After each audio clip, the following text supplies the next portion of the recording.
only way that a relationship can last with these dysfunctional people is if you have the same dysfunction as them, which is poor boundaries. Dr. Lorman here. I cannot believe I have to do another one of these. Stop victim blaming. Stop victim blaming. It is not the victim's fault for being in a relationship with a narcissist.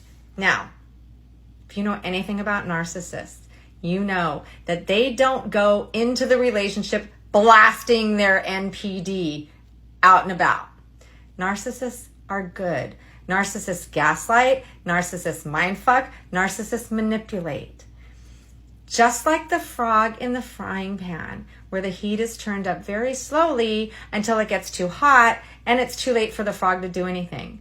Narcissists will gaslight and mindfuck and manipulate you until, before you know it, your boundaries are gone. You didn't do it intentionally. You didn't walk in with no boundaries. Odds are. Now, if you had no boundaries, you might have had CPTSD going into the relationship. And if this guy knows anything about CPTSD, then he would know you really don't victim blame either, anyways, ever, at all. CPTSD changes the amygdala, the prefrontal cortex, and the hippocampus. It causes self-image issues, beliefs about the world, and your self-worth and interpersonal relationships change. So if you went into the relationship with CPTSD, it's possible that you didn't have strong enough boundaries. But if you didn't and you had strong boundaries, looking at a relationship, in hindsight, it's easy to see the red flags. It's not easy to see them when it's happening. Narcissists are good.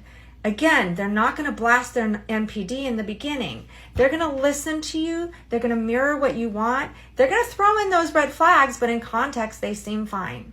A narcissist, for example, may be 20 minutes late to the first date.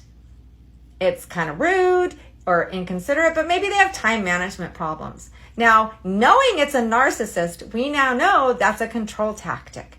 However, he had to get gas, she had to get gas, there was traffic. What are we supposed to do? Have boundaries where we say that is not acceptable and we're not going to go out with you again? Sometimes really nice people have time management issues. So please stop blaming victims. Please stop watching people who are blaming victims. And if you've been in a narcissistic relationship and had narcissistic abuse, please go to therapy so that you can stop listening and being a victim and thrive in your narc-free life.